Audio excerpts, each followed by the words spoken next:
Dieu, viens à mon aide. Seigneur, viens vite à mon secours. Gloire au Père, au Fils, au Saint-Esprit, maintenant et toujours. Dans les siècles des siècles. Amen.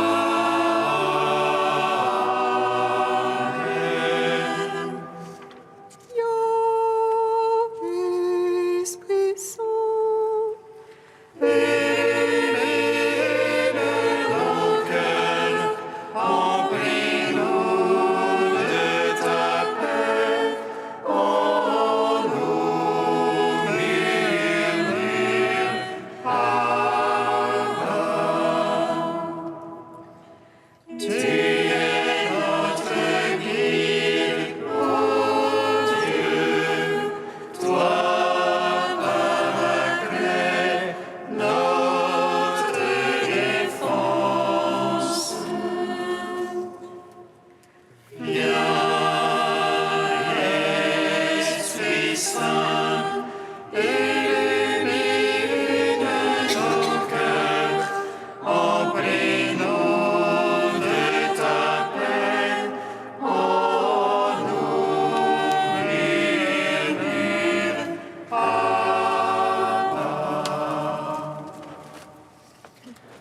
Ô Créateur, tu connais le cœur de l'homme.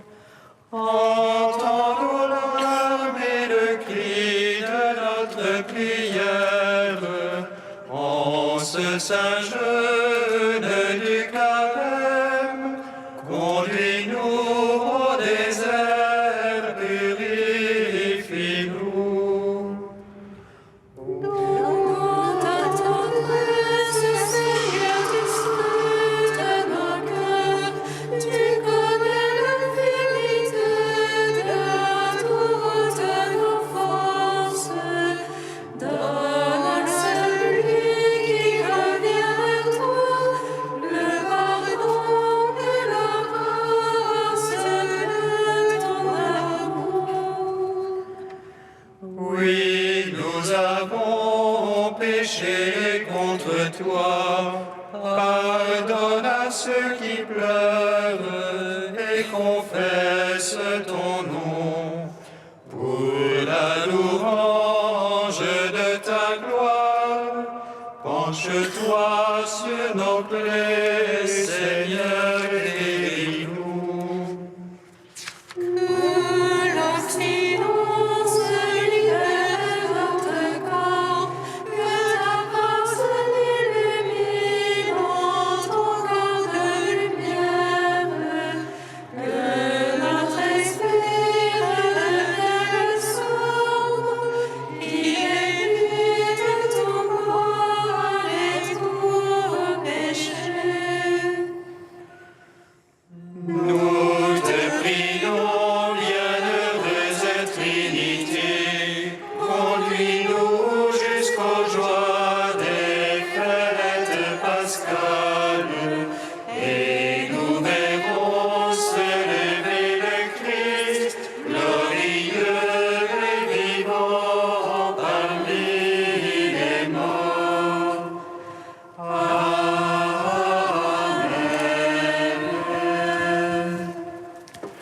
Psaume 118, strophe 3. Ouvre mes yeux, Seigneur mon Dieu, ô splendeur de ta parole. Ouvre mes yeux, Seigneur, mon Dieu, ô splendeur de ta parole. Sois bon pour ton serviteur et je vivrai. J'observerai ta parole. Ouvre mes yeux, je regarderai aux merveilles de ta loi. Étranger que je suis sur la terre, ne me cache pas tes ordres. Mon âme se consume à désirer. En tout temps tes jugements, Tu t'en prends aux superbes maudits qui sortent de tes ordres. décharge-moi de l'insulte et du mépris. Car je garde ton témoignage. Que les princes tiennent séance contre moi. Je médite tes volontés. Ton témoignage, voilà mes délices. Tes volontés, mes conseillers. Gloire au Père, au Fils, au Saint-Esprit. Pour les siècles des siècles, Amen. Ouvre mes yeux, Seigneur, mon Dieu, au scandale de ta parole. Psaume 128. Il est vaincu, le prince de ce monde. Gloire au Christ vainqueur qui nous a sauvés. Il est vaincu, le prince de ce monde. Gloire au Christ vainqueur qui nous a sauvés. Tant il m'ont traqué dès ma jeunesse, à Israël de le dire. Tant ils m'ont traqué de ma jeunesse, ils n'ont pas eu le dessus. Sur mon dos on labourait les laboureurs, allongeant leurs sillons. Mais le Seigneur qui est juste a mis en pièces le jour des impies. Qu'ils soient tous confondus, repoussés, les ennemis de Sion. Qu'ils soient comme l'herbe des toits, que aussi le vent d'est. Le moissonneur ne remplit pas sa main, ni le lieur son giron. Et point ne diront les passants, le Seigneur vous bénisse. Gloire au Père, au Fils, au Saint-Esprit, pour les siècles des siècles. Amen. Il est vaincu, le prince de ce monde. Gloire au Christ vainqueur qui nous a sauvés. Psaume 129. Des profondeurs je crie vers toi, Seigneur. Écoute mon appel. Que ton oreille se fasse attentive au cri de ma prière. Si tu retiens les fautes, Seigneur, qui donc subsistera? Mais près de toi se trouve le pardon. Je te crains et j'espère. Mon âme attend le Seigneur. Je suis sûr de sa parole. Mon âme attend plus sûrement le Seigneur. Qu'un veilleur attend l'aurore. Que le veilleur espère l'aurore. Et Israël le Seigneur. Puisqu'auprès du Seigneur est la grâce, l'abondance du rachat. C'est lui qui rachètera Israël de toutes ses fautes. Gloire au Père, au Fils, au Saint-Esprit, pour les siècles des siècles. Amen. Il est vaincu, le prince de ce monde.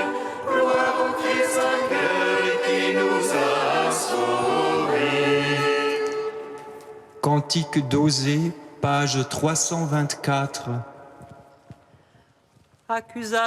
Accusez Jérusalem, votre mère, car elle n'est plus ma femme, et je ne suis plus son mari. Qu'elle éloigne de moi son péché, sinon je ferai d'elle un désert. Je la réduirai en terre aride. Avec des épines je fermerai son chemin, sa route je l'obstruerai. Elle ne trouvera plus ses sentiers. Elle poursuivra ses amants sans pouvoir les atteindre. Les cherchera sans les trouver. Alors elle dira, je veux revenir au Seigneur. J'étais plus heureuse autrefois. C'est pourquoi je vais la séduire, la conduire au désert. Et là je parlerai à son cœur. Elle répondra comme au jour de sa jeunesse, lorsqu'elle monta du pays d'Égypte. Ce jour-là, elle m'appellera mon mari. Je ferai pour elle un pacte avec les bêtes des champs, les oiseaux du ciel et les reptiles de la terre. L'arc, l'épée, la guerre, je les briserai dans le pays. Elle y reposera en sûreté. Je te fiancerai à moi pour toujours, dans la justice et dans le droit, dans la tendresse et dans l'amour. J'aimerais non aimer, à pas mon peuple, je dirai, tu es mon peuple. Et lui dira, mon Dieu. Gloire au Père, au Fils, au Saint-Esprit, au Dieu qui est, qui était et qui vient, pour les siècles des siècles. Amen.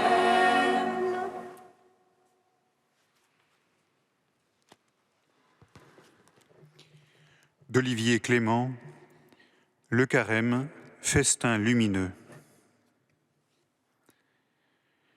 L'ascèse n'est pas un combat volontariste qui s'acharne à la surface de la vie, faisant seulement changer de plan et par là rendant plus dangereuses les insuffisances combattues.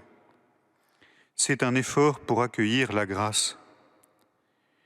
L'ascèse prend nécessairement un aspect corporel, sans quoi le corps resterait étranger à la vie divine.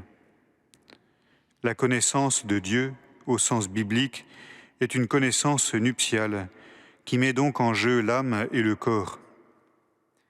L'ascèse est la réalisation de l'humilité, car l'échelle du royaume est cachée au-dedans de toi, comme le dit Isaac le Syrien. Par le jeûne, l'homme dépasse partiellement la dialectique du plaisir et de la douleur, de la faim et du rassasiement. Il libère le désir du besoin enfermé dans ce monde pour le transformer en désir de Dieu. C'est pourquoi le jeûne de nourriture n'est rien s'il n'est pas seulement un aspect du jeûne spirituel. Il faut jeûner de tout mal, jeûner du péché, jeûner des passions. Au jeûne de la volonté de puissance et de vanité, à celui de l'intelligence, doit s'ajouter celui des impressions, celui des bruits et des images qui ne cessent de nous assaillir dans la civilisation de l'audiovisuel. Il faut savoir s'imposer des moments de silence et de solitude à l'écoute de la parole de Dieu qui féconde et rassemble l'intelligence humaine dans la familiarité des icônes qui nous font jeûner par les yeux.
qui me plaît.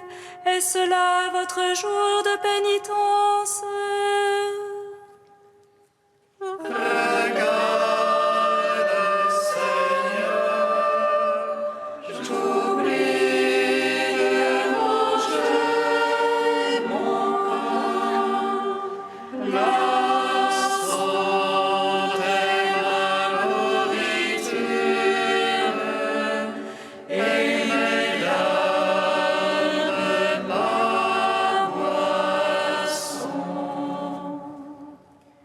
Lecture du livre du prophète Isaïe.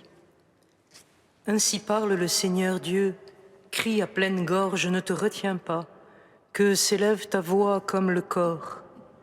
Dénonce à mon peuple sa révolte, à la maison de Jacob ses péchés. Ils viennent me consulter jour après jour, ils veulent connaître mes chemins. Comme une nation qui pratiquerait la justice et n'abandonnerait pas le droit de son Dieu, ils me demandent des ordonnances justes. Ils voudraient que Dieu soit proche. Quand nous jeûnons, pourquoi ne le vois-tu pas? Quand nous faisons pénitence, pourquoi ne le sais-tu pas? Oui, mais le jour où vous jeûnez, vous savez bien faire vos affaires et vous traitez durement ceux qui peinent pour vous. Votre jeûne se passe en disputes et querelles, en coups de poing sauvages. Ce n'est pas en jeûnant comme vous le faites aujourd'hui que vous ferez entendre là-haut votre voix. Est-ce là le jeûne qui me plaît, un jour où l'homme s'abaisse? S'agit-il de courber la tête comme un roseau, de coucher sur le sac et la cendre?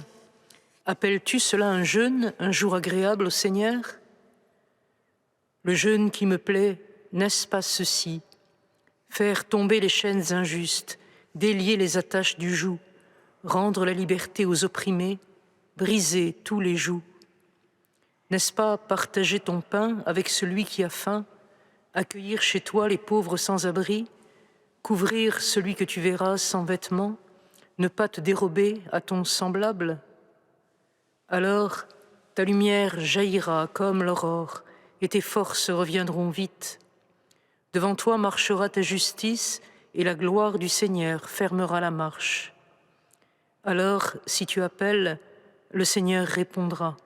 Si tu cries, il dira « Me voici ». Gloire à toi, ô Dieu vivant, gloire à toi. Gloire à toi, ô Dieu vivant, gloire à toi. Sonner de la trompette dans Jérusalem prescrivait un jeûne sacré. Entendions-nous au début du carême, il y a 2 jours à peine, par la voix du prophète Joël. Et voici qu'aujourd'hui, un autre prophète, Isaïe, paraît d'évaluer le jeûne, le ramener à n'être qu'une pratique tout extérieure qui déplairait au Seigneur bien plus qu'elle n'attirerait sa miséricorde. Il vaut donc la peine d'examiner les reproches que l'oracle d'Isaïe prête à Dieu et qui se déploient en 2 étapes. La première réclame simplement un peu de cohérence. Il ne s'agit pas de couper sa vie en 2, de se livrer pour un temps à des pratiques pieuses et de l'autre de se préoccuper de ses intérêts et de faire respecter ses droits, quitte à user de violence. Ou dit en termes plus contemporains, séparer sa vie de foi de sa conduite habituelle dans les domaines politiques, social, économiques. Comme s'il ne s'agissait en somme, dans mon assistance à la messe du dimanche, que d'une relation privée entre moi et mon Dieu, sans conséquence sur le reste de ma vie. Mais Isaïe poursuit en définissant le jeûne qui plaît à Dieu. Et là, pour notre étonnement, il est question non plus du jeûne proprement dit, mais de ce que le judaïsme appelle les œuvres de miséricorde. Libérer les captifs, nourrir les affamés, vêtir ceux qui sont nus, c'est à des actes concernant l'homme, tout l'homme, car les attaches des jougs peuvent être de tous ordres, que nous sommes conviés. C'est dans l'homme que Dieu appelle l'homme à le reconnaître. Déjà pointe l'enseignement de Jésus, laisse là ton offrande et va te réconcilier avec ton frère. Mais que devient alors le jeûne? Faut-il, à l'inverse, le récuser sous le prétexte qu'on vaque aux intérêts des hommes? Il semble plutôt que le prophète, à travers cette double redéfinition, invite à découvrir son véritable sens, de façon à ce que son exercice ne soit ni pas simple pratique, ou pire, obligation, mais jaillissement d'un vrai désir. Car de quoi s'agit-il dans notre rapport à autrui, lorsque nous acceptons de ne pas nous dérober à celui qui est notre propre chair, selon la belle expression du texte? De quoi s'agit-il, sinon d'un manque? Le manque que souffre l'autre et que je dois voir et essayer de combler, et le manque que j'accepte en me décentrant de moi-même, en donnant quelque chose de matériel peut-être, mais plus sûrement quelque chose de moi-même.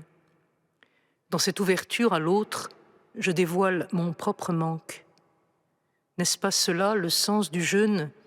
Me faire sentir jusqu'en mon corps le besoin, le manque, de manière à me tourner davantage vers le donateur de tout, celui, disent les psaumes, qui rassasie tout vivant à plaisir. Quelle que soit la forme que prend le jeûne, et le jeûne du pain n'en est qu'une figure, il ouvre corps, cœur et esprit à l'altérité, aux autres et au tout autre. Dieu ne connaît pas le manque, puisqu'il est parfaite communion. Mais en Jésus-Christ, nous le contemplerons encore une fois en ce carême, il a voulu, par sa kénose, s'évider en quelque sorte de lui-même, pour rejoindre l'homme en sa faiblesse, en son manque, jusqu'à la fin non de pain mais de parole de Dieu, jusqu'à la fin de Dieu, dans l'abandon de la croix, pour nous faire entrer à sa suite dans la plénitude de la communion, avec l'autre devenu frère, avec le tout autre redevenu notre Père.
eleison, eleison.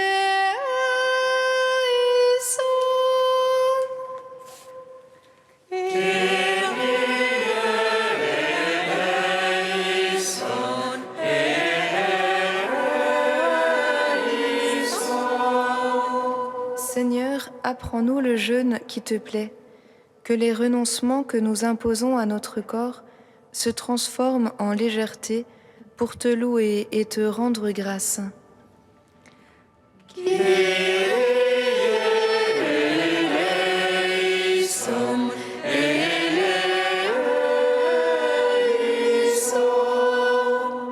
Seigneur, apprends-nous le jeûne qui te plaît, que notre abstinence de divertissements inutiles se transforme en temps consacré à la prière.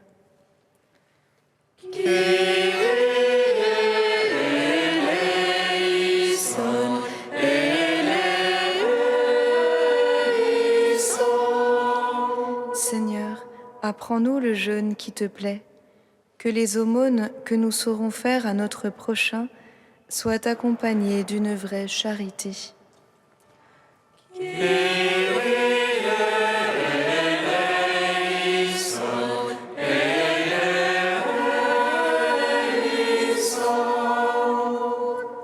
Ô Dieu saint, ô Dieu fort, ô Dieu immortel, aie pitié de nous.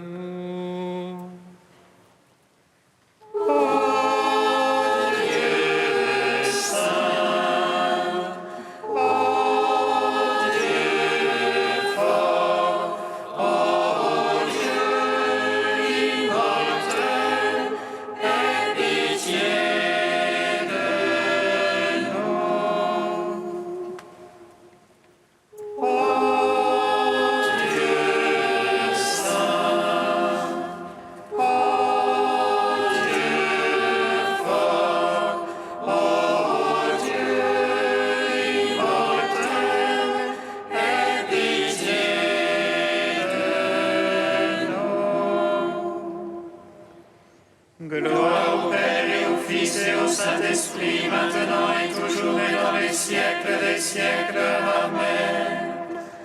Dieu immortel, aie pitié de nous. Ô Dieu saint, ô Dieu fort, ô Dieu immortel, aie pitié de nous. Comme nous l'avons appris du Sauveur, et selon son commandement, nous osons dire: Notre Père qui es aux cieux, que ton nom soit sanctifié, que ton règne vienne, que ta volonté soit faite sur la terre comme au ciel. Donne-nous aujourd'hui notre pain de ce jour. Pardonne-nous nos offenses, comme nous pardonnons aussi à ceux qui nous ont offensés. Et ne nous soumets pas à la tentation, mais délivre-nous du mal. Que ta bienveillance nous accompagne, Seigneur, durant ces jours de privation, pour que la discipline imposée à notre corps soit vraiment pratiquée avec amour, par Jésus-Christ, ton Fils unique, notre Seigneur et notre Dieu, qui vit et règne avec toi dans l'unité du Saint-Esprit, un seul Dieu, pour les siècles des siècles. Bénissons le Seigneur. Nous